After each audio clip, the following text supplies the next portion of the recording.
The Epstein files are not showing everything. There are things far worse than these.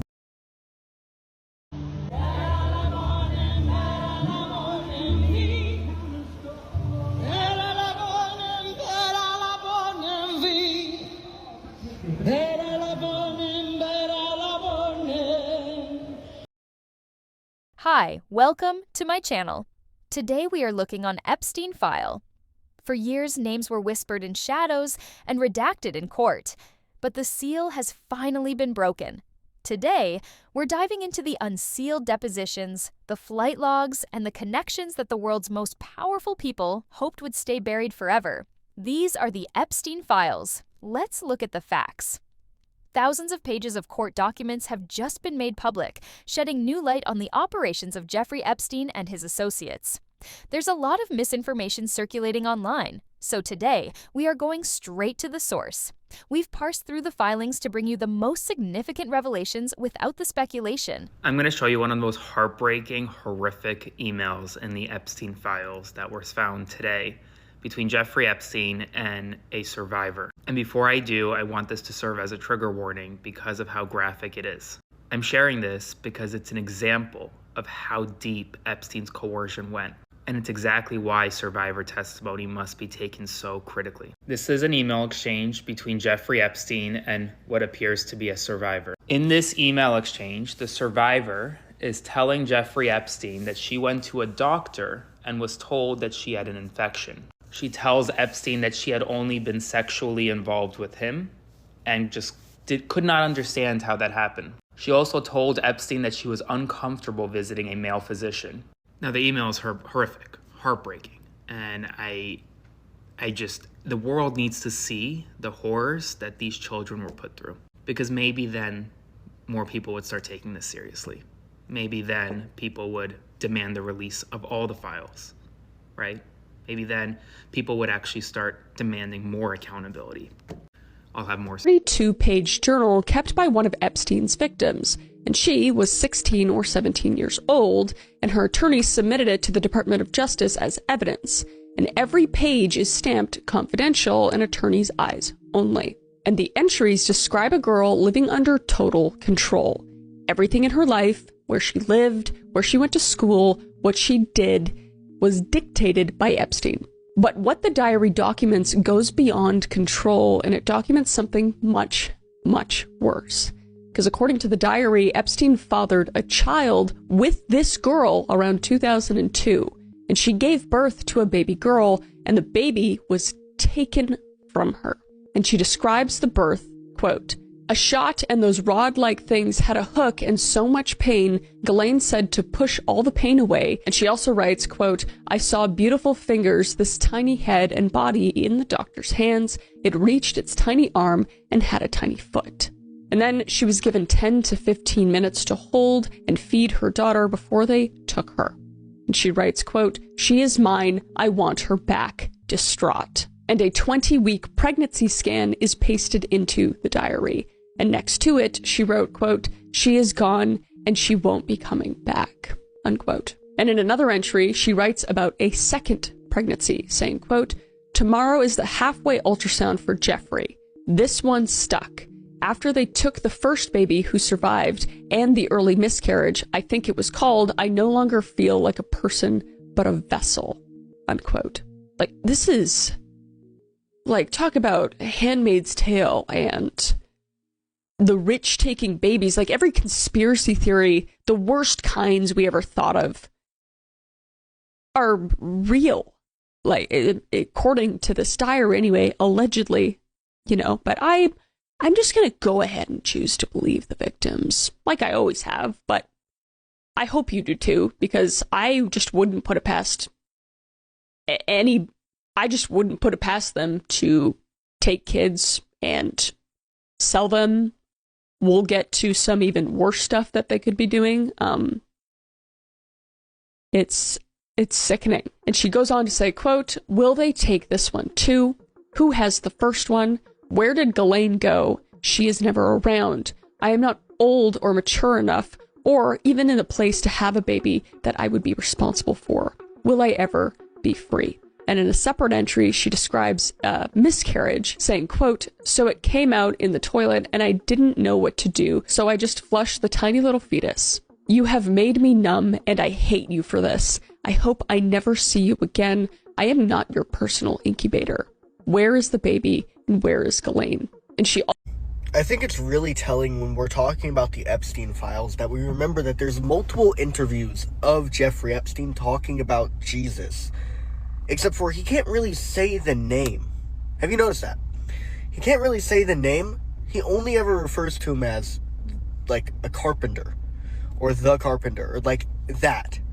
Which, by the way, is explicitly demonic. Because demons can't really say the name. They have to call him the carpenter. And they do that, one, to try and mock him. To make it seem like, oh, he was just a carpenter type thing. I mean, Jeffrey Epstein literally did that in an interview where he was talking about philosophers, and the interviewer mentioned Jesus, and he went, "I thought he was a carpenter. Not interested in talking about that." Yeah, probably because you worship Baal, dude. I can't believe that.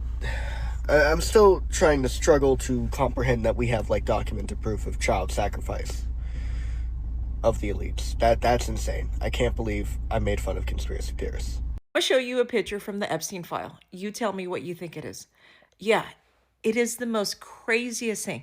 I'm going to have you sit down and look at this picture. Why are y'all reading the Epstein files? If you're going to consume a bunch of, like, horrible, horrific media, are you, like, actually doing something productive with it? Or are you just putting yourself in a negative emotional state for no reason and then making it so that you actually don't have a positive impact on the world at all because you're so, like, dissociated and desensitized and traumatized by the things that you're consuming? Is it actually adding anything to your life? Are you actually making the world a better place? Are you actually doing anything about it, about the information you're reading? Or are you just consuming a bunch of negative ass media that puts you in a horrible emotional state for no reason?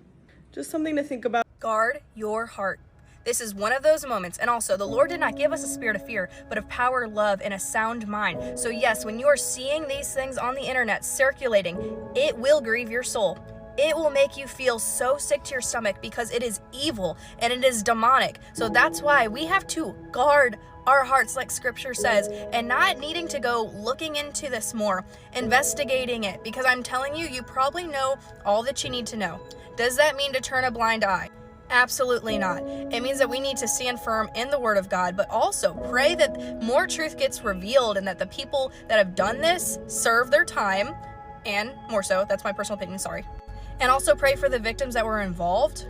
And remember, this place is not our home. It is evil, it is tainted, and that one day we have the gift of eternity with Jesus. So take this time, really think about the people that you know that are not following the Lord, because the world's gonna get worse.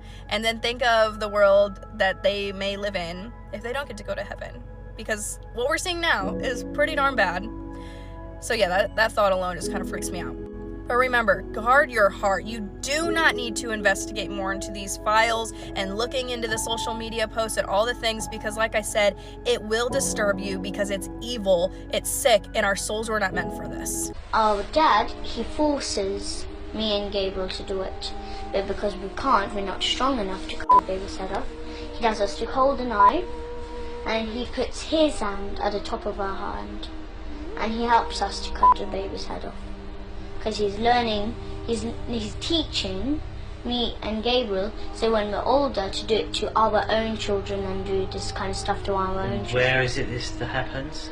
The church, the kitchen in our church. The kitchen in the church. Yes, they got. So, yes. Right, this string. Tell me about this string. So it's just like, it's not just like just a thin normal string. It's a bit thick. It's like maybe that thick. Okay. And they tie around. Okay. Like in a circle. Right. Hang it up on Where do they tie it to on the baby? So it's like on legs. So they put the legs together, tie it on. Yeah. And so it's like one string around and then one string attached, and it's hanging upside down. They get the knife, but they don't just cut it off absolutely. It's still on. So it's just like the head off, but it's still hanging on. So okay. Yes, and then there's a big white bowl on the floor, and the blood drips in, and then we pour it in a big silver goblet. Okay, so where's this white bowl? Where did they get the white bowl from? They bought the big white bowl. From where? There's any shop, any white. And where did they get the bowl from this time? Any shop, any. We can all agree that the elites of the world have all of the knowledge of the world, right? The Epstein files proves that the elites of the world are Satanists and they worship Satan, right? Well, if the people of the world who have all of the knowledge worship demons, that means that they know that demons are real, which means that they know that God and Jesus are real. If I was an elitist of the world and I had all of the power and the knowledge of the world, and I worship demons, I would definitely make sure that the peasants of the world never believed in God.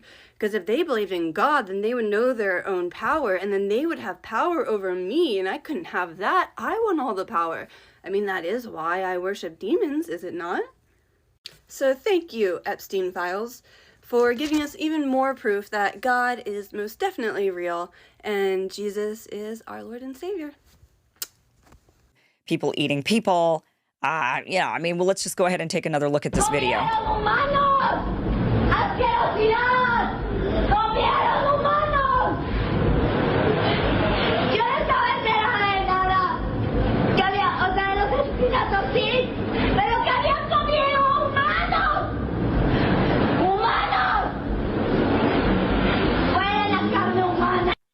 Okay. So she's saying they eat humans. Yes, I knew about the murders, but now they're eating humans after she went to an elite party. It gets weirder. Nicki Minaj then tweets this out, and she says, your favorite artist has been practicing rituals in a satanic cult where they take babies from other countries and mutilate and kill them as a form of blood sacrifice to their god. You see, when your master is Satan, you must constantly shed blood. However, the jig is up. Who is she talking about? I mean, she says your favorite artist has been practicing rituals. Is she talking about somebody specifically, or is she just saying probably your favorite artist because chances are high, and that they're all basically a part of a satanic cult? People have been pointing out for a long time that these concerts from a variety of different artists tend to have symbols that are known inside of satanic circles. So it's bizarre. I mean, you know, it sounds really, really insane. Sounds completely nutty, but I don't know. I mean, weirder things have happened in the world, I guess. People do weird things. I mean, it's hard to imagine. It's hard to wrap my mind around this as being real.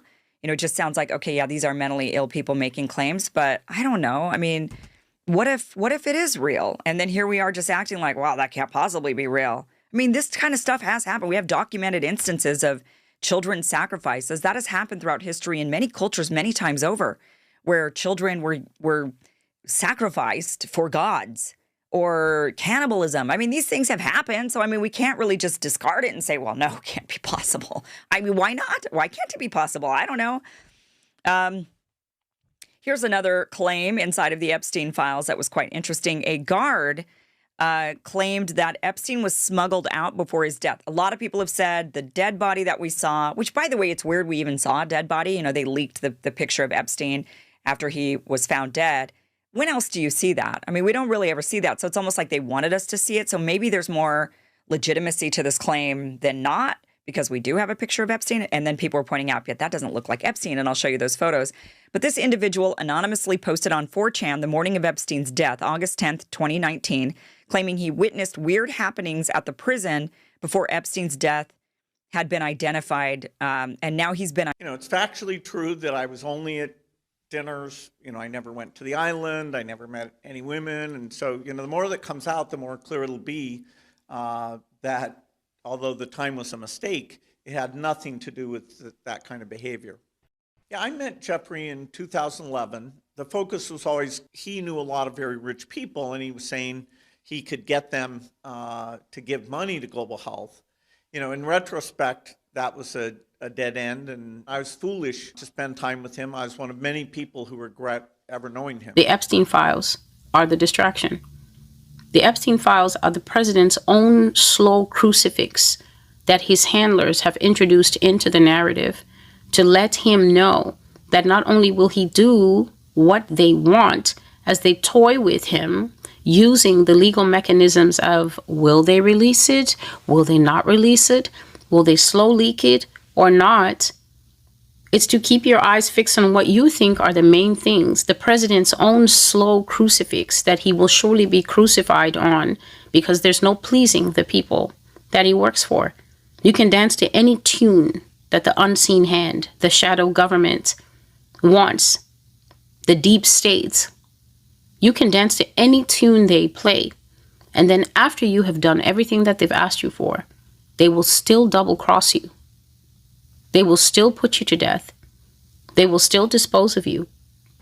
You're damned if you do, and you're damned if you don't. But because you think that pleasing them is how to avoid being damned if you don't, you will do, and then afterwards they will still do you wrong. The files are the distraction. The main event is what you see actually going on in the geopolitical space. This man is being used as a patsy to provoke international relations to a point that America will end up on her own. America will end up discarded. The architects of destruction, I have been telling you from the beginning, have a plan.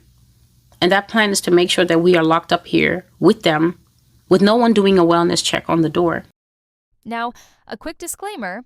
This video is an objective breakdown of public court records.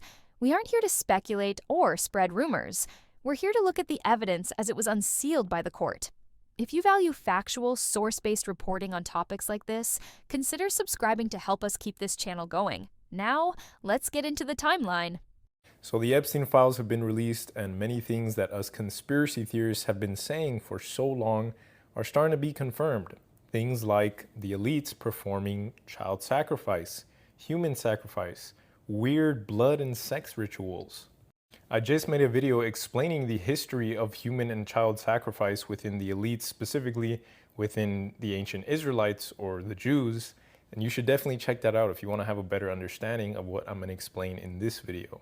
So in this video, I'm going to explain why the elites have such an obsession with the ancient Canaanite deity Baal.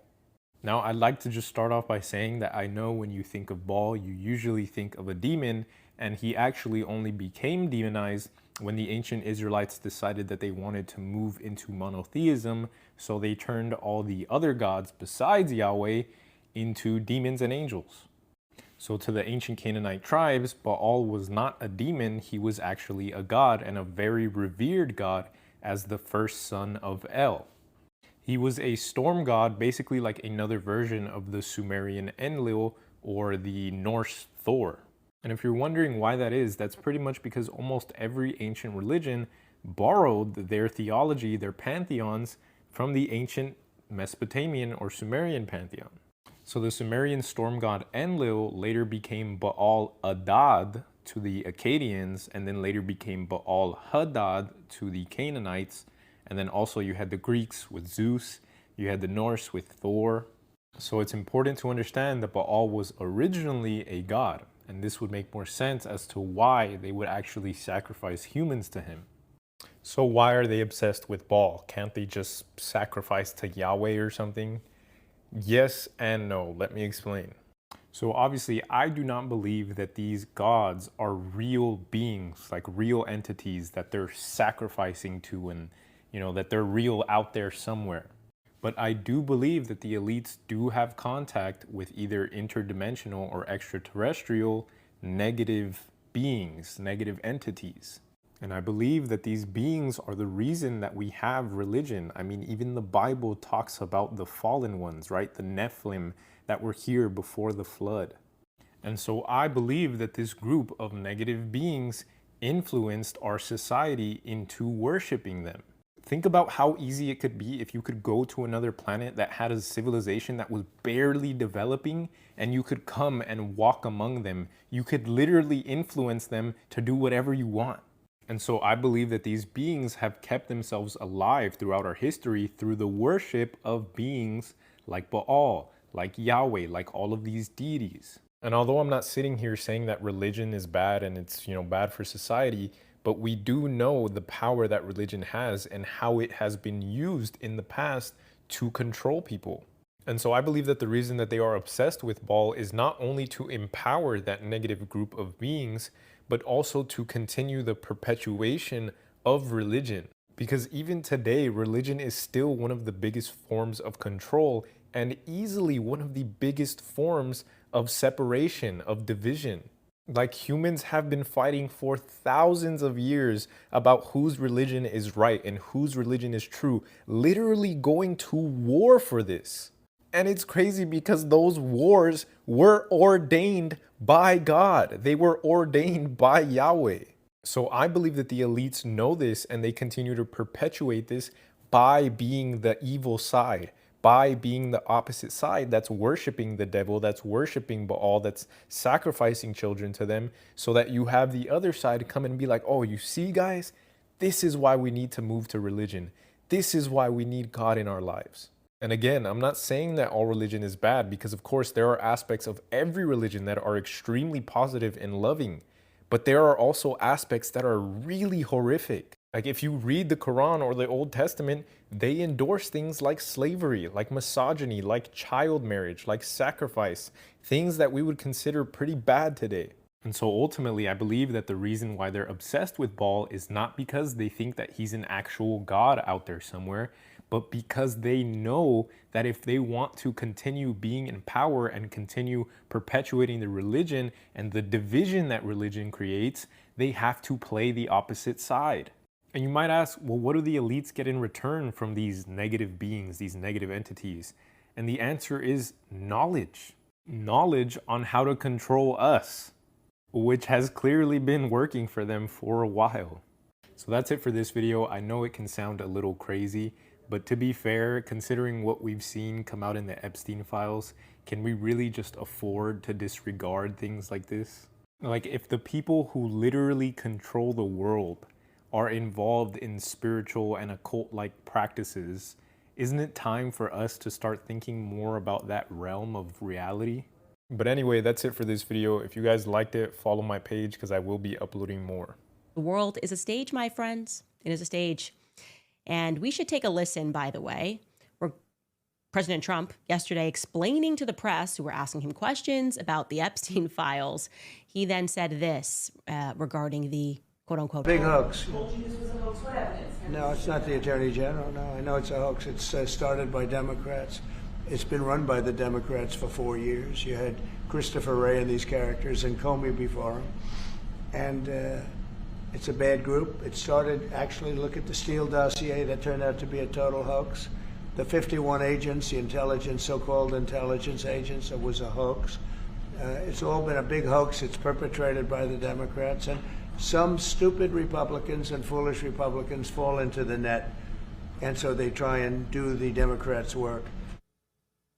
Look, I'm happy to be stupid. I'm happy to be foolish. I was very happy to be a person in the basket of the deplorables. The ad hominem stuff doesn't mean anything to me, especially when it comes to a ring that involves harming children.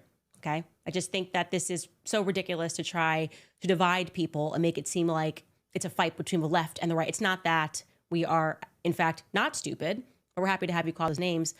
And when I hear him say that, it just inspires me more to look into this. I really think that nothing should commit us further to wanting to unpack the Epstein story than the amount of gaslighting that is currently taking place. If there is one positive thing I can leave you with today, in the middle of all this darkness coming through the Epstein files, I've seen countless people turning to Jesus Christ or turning back to him. I've seen comments under my own videos of people saying they're praying again and people saying that this isn't just politics. This is spiritual, and most of us always knew evil existed. If dark forces are this organized and deception is this strategic, if entire systems are built to hide abuse and protect predators, then it shows this isn't random and it's by design. That's how Satan operates, with distractions and illusions and a fake sense of normal. They don't rule through force, they rule because people still believe in the system. Because Satan doesn't need everyone to worship him. He just needs you asleep. And here's the truth people are waking up to. If Satan is real enough to build systems like this, if this evil is intentional and this darkness is coordinated, then God has to be real too. Light doesn't exist without darkness. And that's why people are running back to Jesus. It's because their spirit feels it. Because when the veil lifts, you realize this has always been a war for your soul. And right now, darkness is being exposed. If God wasn't real, they wouldn't need deception. If souls don't matter, they wouldn't be fighting for them. That's the proof that God. If you don't know, now you know. Our sham of a DOJ just released 3 million more Einstein files. And of course, I've started to go through them. What I have found is not at all shocking and extremely disturbing. Well, anyways, I'm going to have a very mini series where I go through these lists of complaints and read them all to you so you can hear with your own 2 ears exactly who you voted for. Yeah. Just so this doesn't get hidden by the algorithm, even though it's probably going to. For Resident Rump, I'm going to be naming him PT. Put that together. It's not that hard. All right, let's dig into the first one again. Massive trigger warning. Blank reported an unidentified female friend who was forced to perform oral schmecks on PT approximately 35 years ago in New Jersey. The friend told Alexis that she was approximately 13 to 14 years old. Yeah, when this occurred, and the friend allegedly bit PT while performing oral schmecks. The friend was allegedly hit in the face after she laughed about biting PT. The friend said she was also abused by. It really makes you wonder. I don't know where all of the MAGAs went, where they were like gung ho about Pizzagate. Do you guys remember that? And like their main thing was finding the PDF files, and then they voted for one.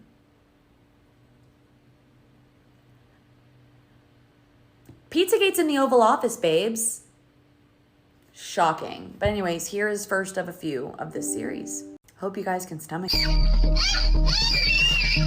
This is one of the most disturbing videos found in the Epstein files. In the video, Epstein is filming himself very closely. You can see swelling in his mouth and strange, uncontrolled lip movements. At first, the video does not seem shocking. So why did it have such a big impact online? Some internet users connected it to a very rare and deadly disease linked to certain practices that cannot be named directly here. This disease is called Kuru, a brain disorder first discovered in the 20th century among people in Papua New Guinea. Kuru is not caused by a virus or bacteria. It is caused by prion, which are damaged proteins that slowly destroy the brain. It works in a similar way to mad cow disease. What looks strange in the video is not the mouth swelling, because Kuru does not cause visible swelling.